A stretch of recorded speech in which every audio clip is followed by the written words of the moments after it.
What's going on, everyone? How we doing? Thank you so much for tuning in to another episode of the Ducks Dish podcast. I'm your host, Max Torres with Scoop Duck on 3.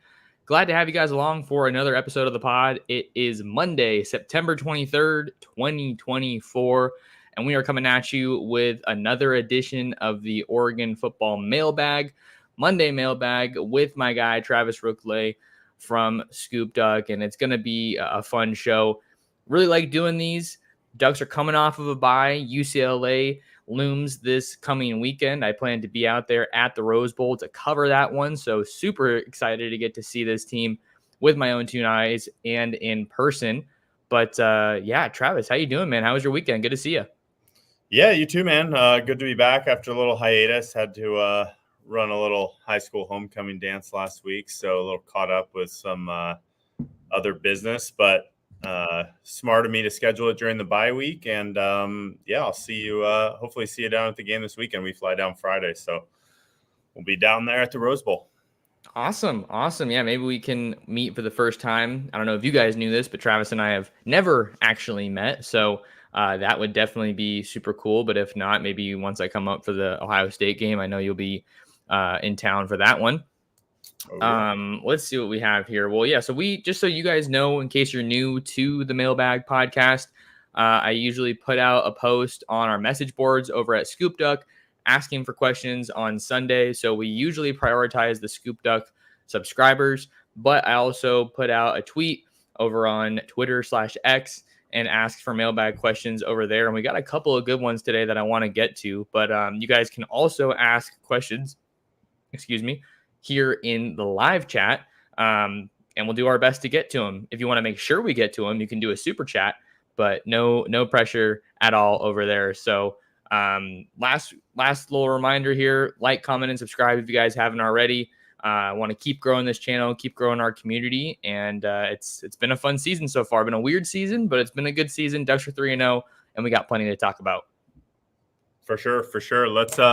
Let's get into it. I know there's started to be, I feel like once the calendar starts to change a little bit towards October, some of the recruiting news starts to pick up a little bit. So I know there's been some news lately on visits, momentum, hopefully turning a little bit when it comes to the Ducks. But first question here, which is always a popular one. Who is next to commit to the Ducks? Yeah, this is one that kind of started popping, a little bit of discussion, some smoke on Friday, I want to say it was, as Chad Simmons and Steve Wiltfong of On3 put in predictions for Oregon to flip 2025 Las Vegas, Nevada Bishop Gorman offensive lineman Doug Utu from his verbal commitment to Tennessee. And I kind of feel like a little bit of a goof here, Travis, because I was at the Mater Dei Gorman game a couple of weeks ago, but I didn't talk to Utu, and that was on me. I definitely should have interviewed him. I spoke with Alai, the other offensive lineman that is committed to Oregon. I guess Doug Utu has yet to make his decision, but usually when Chad or Steve make those predictions, it's pretty likely that it's going to happen. And I've done a little bit of digging myself, and it sounds like there's some confidence on Oregon's end that they're going to be able to pull that one off. You would certainly think, Travis, that this is a guy that Oregon has a good shot with because distance is on their side. Las Vegas to Eugene is a lot shorter of a flight than Las Vegas to Knoxville or Nashville. I don't know if Knoxville actually has an airport, but you get my point. If Oregon's able to pull off that flip, it would be absolutely massive because, as we all know, offensive line recruiting has been up and down and in this cycle, but probably more down than up if you just look at the guys that they've missed on. Yeah, for sure. I mean, I think I know we had spoken a few weeks back and we're probably targeting some 2026 kids, but I think you'll see as we move into October, you can see that the staff makes a concerted effort to push on some of those 2025 guys. I wouldn't be surprised if Utu, along with some others, popped up on that visitor list for Ohio State as you start to see that materialize. I think that just the trajectory has followed the last two seasons.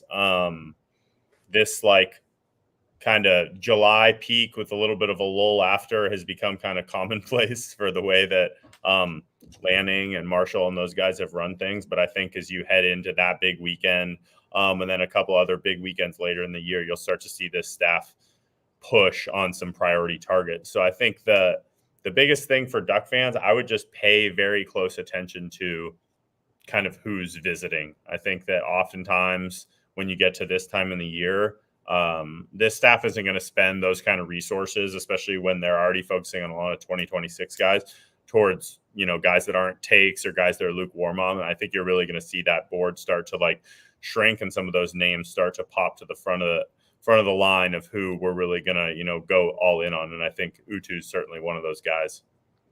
And part of the reason too, Travis, I think we've seen this lull, if you want to call it that, for Oregon on the recruiting trail, at least in 2020, 2025. They haven't exactly had show-stopping, crazy games to attract guys. Like they're not doing a Georgia, Texas or a Georgia, Alabama game. Those are some ones that are coming up here in the coming weeks. They played Boise State and they played Idaho. That's not really a game that's going to bring a whole lot of stars out to Eugene. So I think that plays into it as well. But again, as the season goes on, as we get closer to October 12th, when Ohio State comes to town, you're going to see a lot of recruits that are coming to town for visits. Wanted to get Rob's comment up here. Rob tunes in very often. So he says, "Morning, fellas. Morning, Rob. Thanks for being here."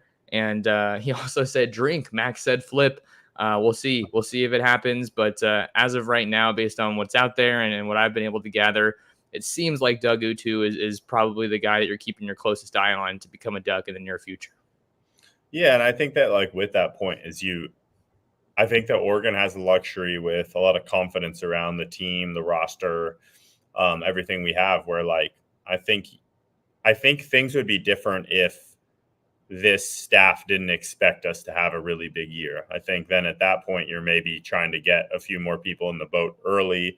You're trying to make your best play early and then almost hang on to those guys versus I think there's a lot of confidence in the building, especially now coming out of Oregon State, that this team's going to be in it late. And you go into November, December, ranked in the top 5 with some, big time home environments coming down the line, obviously culminating with Washington and maybe, who knows, a home playoff game. A couple other, a bye week would be awesome because you could then host guys. I think that you see the staff kind of lining up for those later weekends. So as frustrating as it can be for fans to have to hold off, we've been the story of signing day back-to-back years. There's no reason to believe this year suddenly we're just going to go quiet. Yeah, and I don't think that's going to be the case by any means, especially when you look at what they're doing on the field. I think because Oregon had a little bit of a rocky start to the year, I've kind of been kicking around in my head how much on-field results really factor into given recruitments. And I'm pretty sure you would think the same. I think it carries some weight, but not all the weight. And you just have to see you see that playing out across the sport, right? There's schools that aren't doing that well. Like LSU hasn't been anything too special. Auburn has had a horrendous start to the year, and they're still recruiting at a pretty high clip. So I'm not saying that's what's happening with Oregon, but it's certainly something that is worth mentioning.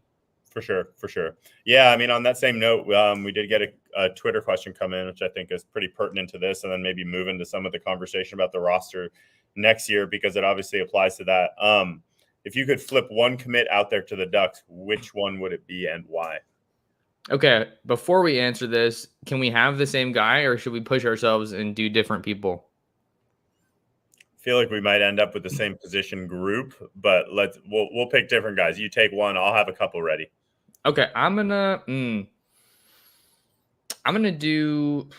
Gosh, all right. I almost said Keelan Russell. That's a total like out of left field, but he's just an absolute stud. And I don't want to do what we talked about before. How about we go with Justice Terry out of Manchester, Georgia, the defensive lineman that is currently uncommitted, but I think he was at one point committed to Georgia as well as USC. Because I think when he committed to SC, he flipped from Georgia, unless I'm remembering that wrong. But I think even though there's been some struggles along the O-line, I think you can just never have too many game-wrecking defensive linemen. And Justice Terry seems like a guy that is probably more than likely going to play early in his college career. So you can never have too many game wreckers along the line of scrimmage. I know that fans probably want an offensive lineman, but I'm going to go with Justice Terry, especially because he was committed to USC at one point. So give me some havoc in the middle. Give me a guy that can stop the run and get after the quarterback as well. So I'm going to go against the grain a little bit and say Justice Terry. The USC tiers would be too good. So I love that pick. So I mean, I think in these situations, you almost have to go quarterback, D-line, offensive line are like the three. You obviously touched on two of them, which I think both would be great picks with obviously certain connections there. So I'll go with the easy one and agree with Andrew in the chat who said Michael Fasusi, but I think you could pick any of those top, offensive linemen. I think it definitely translates to some of the conversation we might have about the roster when it comes to 2025. But I think that we're definitely going to need to replace one tackle. And while I've heard some good things about some of the 2024 tackles we brought in, I just, you never want to bank on one guy. So I think bringing in multiple guys that could compete at that level and hopefully be ready to play early, I would just love to sign one of those higher end guys this year who could at least compete next year, just because of the difficulty to bring them in the portal. We've gotten so lucky with Cornelius, but I just don't think you can bank on that happening. So I think that's the natural, basic, easy answer that I'll run with. I think another guy that comes to mind for me, if we're talking top offensive lineman, is Michael Carroll, the Alabama commit from IMG. I don't know if you've seen any of his tape, Travis, but that dude just absolutely destroys people. And I saw a clip the other day. I'm trying to scramble here live to here it is. It's from one of our On3 writers, so that covers Alabama. So I'm gonna have to bring it up here on the screen from my guy Andrew Bones, over there at Bama Online. Like, just look at this intensity and just absolute viciousness. He probably drew a flag for that, but I mean, if you're a fan that follows recruiting, like, you want guys that are just dominating their opponent at just an unbelievable level. Yeah, definitely a little bit of extracurriculars there, but my God, what a play. I think you're just starting to, I mean, relating back to kind of Oregon when it comes to the O-line based upon the kind of the two questions we've gone through right now, I think really you're at a point where you're starting to feel, especially if Utu comes on board, you're starting to feel pretty good in the internal, the inside of the O-line, the guard position, center position. I feel like we're bringing in a good amount of guys this year that I feel good about. I think we're one tackle away. Whether that's portal, whether that's, I don't think the dialogue has stopped with Aaron Dunn, but I'm going to say at the same time, I don't feel awesome and like a flip is anywhere near imminent, but I think if just one more guy there would be huge. Yeah, you can never have too many tackles or just offensive linemen in general, as Oregon fans have seen early on this year. So I think that a lot of these guys that we named are great. I don't even think Carroll was being recruited by Oregon at the time he committed. So maybe that's just a completely unrealistic one. Probably could say the same about Justice Terry, but you can dream. For sure. Kind of looking into 25 a little bit. What will the Ducks' strongest offensive position group room look like? And what do you predict will be the strongest defensive position room? Maybe let's just start on offense and talk through that. Then we can move over to defense. Sure. I like that. Strongest group. God, I think on offense, it's hard not to say receiver, right? I mean, if you look at the guys on the roster, I know you're going to lose Tez Johnson. Evan Stewart is probably a guy you're not expecting to come back, but you never know. You never say never. And then adding in guys that are the caliber of DeCorian Moore, of Dallas Wilson, two guys that I think are probably at this point expected to contribute early. I think that DeCorian Moore looks like the truest, like without a doubt, NFL receiver that Oregon has brought in, like a first round NFL receiver in the time that I've been covering the Ducks. And then you also have to consider you got Jeremiah McClellan, you got Ryan Pelham, you got, I guess Gatlin Bear won't be here yet, so we can't talk about him, but just the receiver talent that they have, I love that we're seeing more from Kyler Casper this year. He seems to be getting a little bit bigger of a role. And who knows if Justice Lowe will be able to break through too. So I think I'm going to say wide receiver for the offensive side of the ball. Yeah, it's so crazy. Like I was racking my brain on this earlier because my mind went to receiver first, but it's crazy because we're losing all of our starting receivers. So it feels crazy to say that on one hand, but at the same time, like I would agree that's the answer just because I'm not worried about it. I mean, you've seen other schools do this at running back, at receiver. I mean, Texas is doing it at receiver right now. I think those are positions skill-wise where you can always find guys in the portal to supplement. So I don't necessarily worry about that, but I was just thinking through the 25 roster of like Gabriel gone, James probably gone, all three starting receivers gone, Ferguson and Herbert gone, some O linemen gone. Like there is going to be a lot of transition in the offense this year. I think your receiver answer is correct. And what gives me hope there is I'm hopeful that Dante Moore's experience working with a lot of those guys will help withstand the fact that they're all going to be new. So I'm guessing when they're running the twos out there since the spring, Dante is throwing to Kyler Casper, Dickey, Pelham, McClellan, all those guys you mentioned. So I'm hoping while typically, bringing in a whole new gang, you'd have some growing pains, you'd have some just like time to grow into each other and get used to throwing to each other. I'm hopeful that the fact that they're all going to be kind of moving up from the twos this year will help with that. And I didn't even mention Dickey in this answer until you got to him. So not that I forgot about him, but just in terms of guys that have seen the field or look like they're on that route, that trajectory to see the field. Fifth quarter with a comment here says Dallas Wilson is day one ready to be a wide receiver 2/3 if you can keep Evan on campus. So there's no shortage of talent in that wide receiver room. And I think as long as Junior Adams is the coach of wide receivers at Oregon, I don't think it seems like it's becoming an embarrassment of riches, Travis. Almost, and maybe tell me if I'm going too crazy here, almost to the degree that you've seen the running back room just constantly stacked with top. Like, who doesn't want to play running back at Oregon? I'm not saying that they're on that same level, but based on what we've seen these past couple of cycles, past couple of seasons, wouldn't surprise me if Junior Adams gets in there.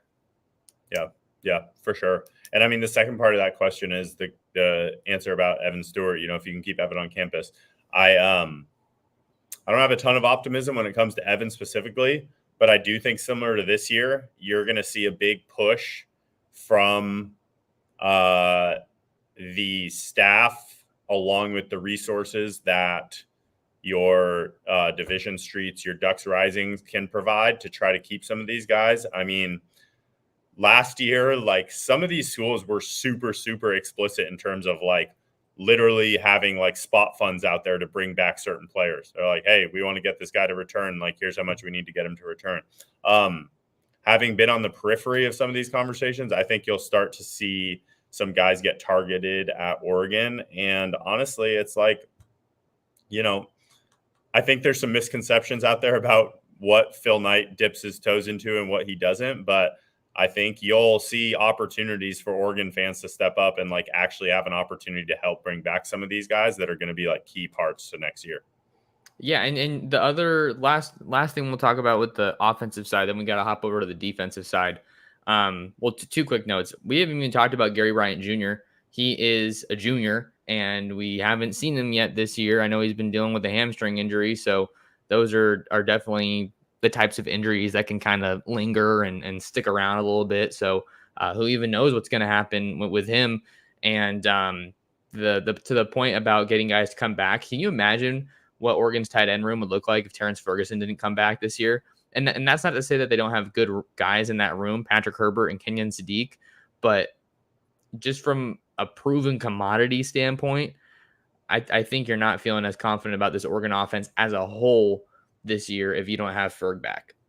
For sure. And you've seen how heck, what is he, second on the team in targets right now? And you've seen how involved that whole position group has been. So I think we're still we're still at the point where we're going to have to convince some guys to get back before some of these position groups really get in a spot where we can, withstand some early entrants, which should be the goal. I mean, you should want to have guys be able to come here for 3 years and go to the NFL and feel good with what's behind them. But I think we're a class or two away when it comes to that right now. So to your point, Ferguson is second on the team behind Tez. Tez has 22 catches in 3 games, and T. Ferg has 13. So I wish Oregon, they give us the number of targets that each guy got after the game when they send the stat book out to reporters, but the website doesn't display targets. So it would be nice to have that. But should we talk about defense? How about you go to first for defense? Yeah, I mean, defense I feel like is very, very different than offense. I feel where I think there's a lot of questions offensively that still need to get answered. I think defensively, it's hard to not feel pretty dang good about where things are at. I mean, you have a huge group of young defensive linemen, which I think ultimately is where my answer is going to lie. But I cannot complain about those other position groups as I was going through some of the young talent we have. I think for me, the defensive line just comes down to the development of those 3, basically that sophomore group that we have right now. Mm-hmm.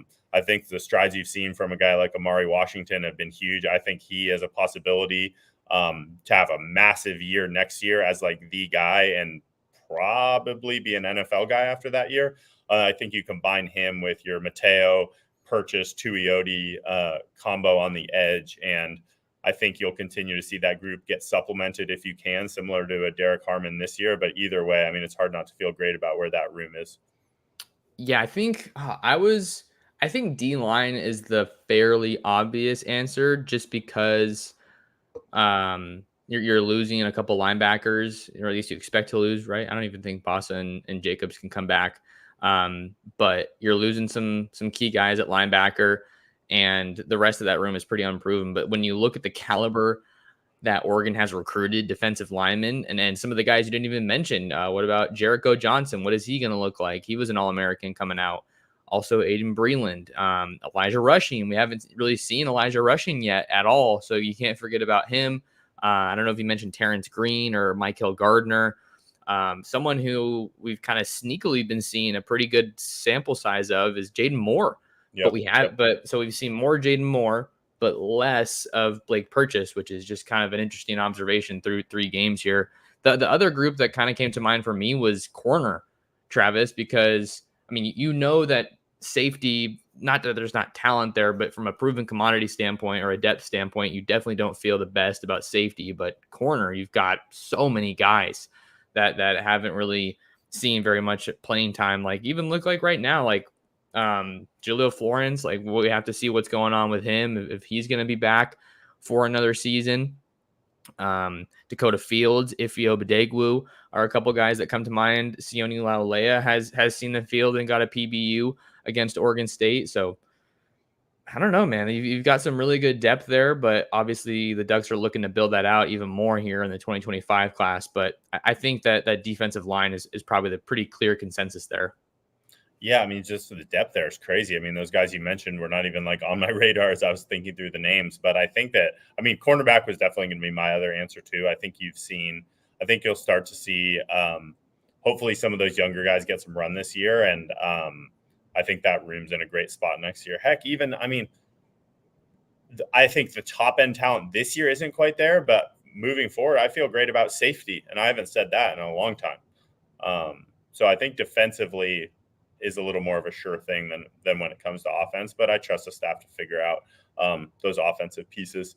Let's move to a couple questions just about kind of different dinged up guys and where things are at moving forward. I know there's been a good chunk of questions kind of about the O-line when it comes to Bedford and Dave Iuli, and also some similar questions when it comes to Bossa and Jacobs. I think what you're seeing right now is kind of an offensive line group and a linebacker group that's has some dings to some of the guys that we expected. But I think you're also seeing the staff try to manage those injuries going into the meat of the schedule. So let's just start on the O-line. When it comes to Bedford and Iuli, I know there's a couple questions about like where you see them playing if they're back. and any updates that we have in terms of when we should expect to see him. Yeah, it seems like it's relatively safe to say that Bedford is probably going to play against UCLA, since he did see the field a little bit last game against Oregon State. I guess those were just kneel down plays. You're running out the clock there, so hard to put too much stock into that. But if they're putting him on the field, it's not like you're putting him on the field if he's not ready for some contact. I personally haven't heard very much about Dave Iuli.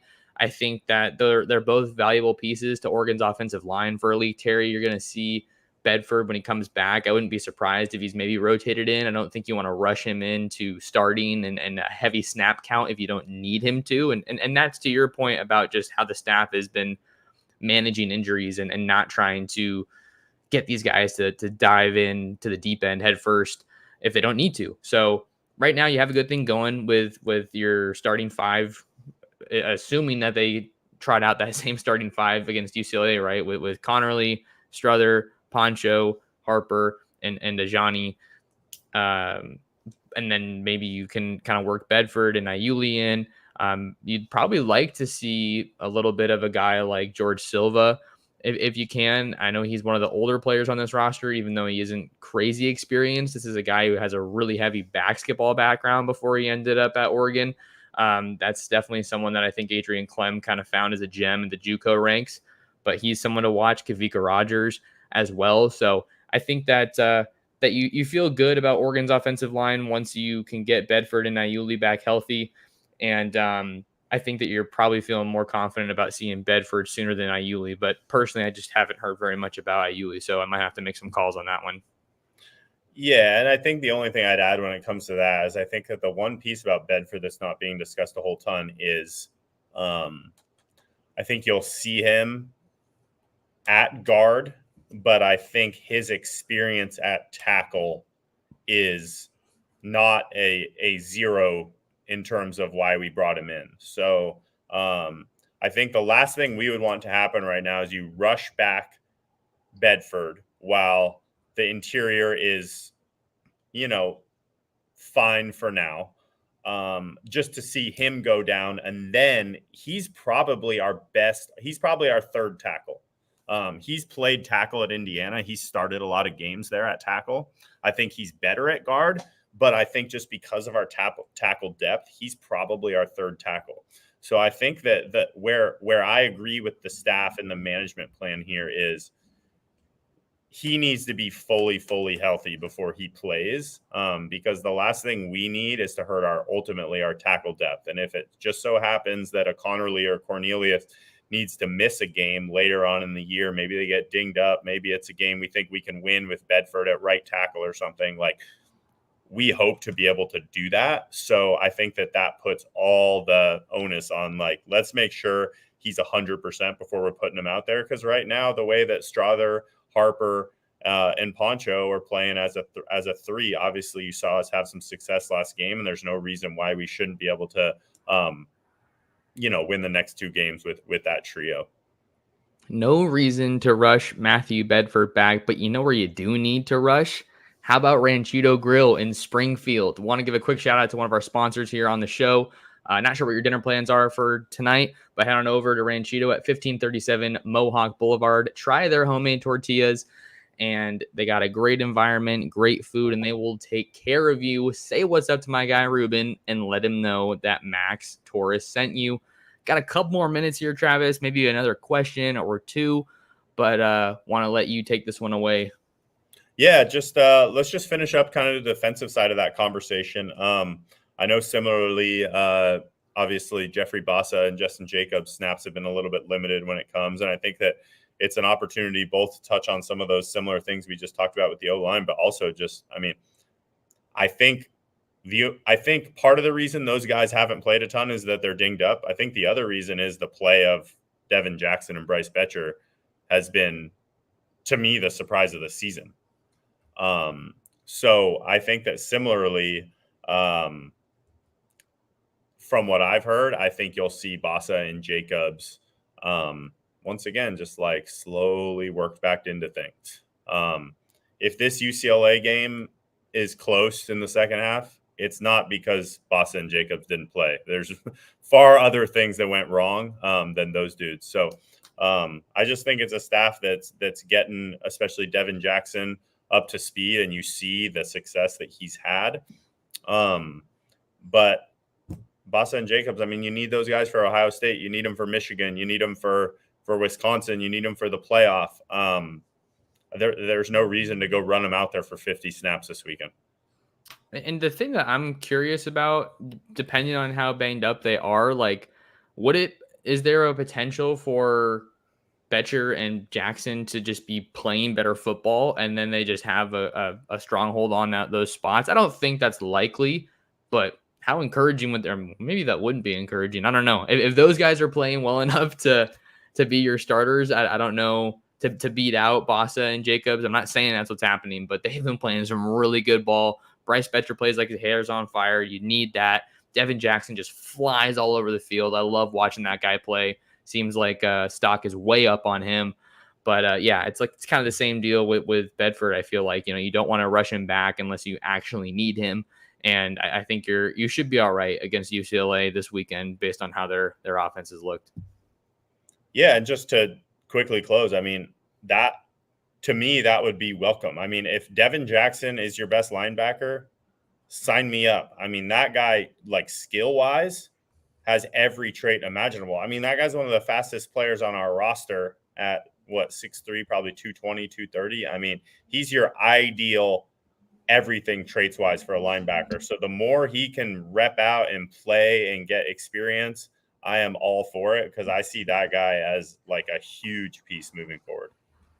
Right on, right on. Well, it has been another awesome episode of the Ducks Dish podcast with the mailbag. Sorry we couldn't get to all of your guys' questions. We got a ton of them. Maybe I can kind of sprinkle these in throughout the rest of the week as we hope to get some more pods up. But Trav, I know you got a heart out, man. Any final thoughts before you get out of here? No, it was great to watch football during the bye week, but excited to watch the Ducks again and get down to the Rose Bowl. No better place to watch a game. There you go. There you go. Well, if you want to find more of that guy, Travis Rookley, you can follow him on Twitter at Travis Rookley. I think that's your handle. Am I tripping there? Okay, that's your handle. If you want to find more of me, you can follow me on any social media platform at mtorres sports. Subscribe to the Scoop Duck on 3 YouTube channel, and come and see us at scoopduck.com for the very best in Oregon football and recruiting. But until next time, you guys, thank you so much for tuning in. Have a great day, and we'll see you in the next episode of the Ducks Dish podcast.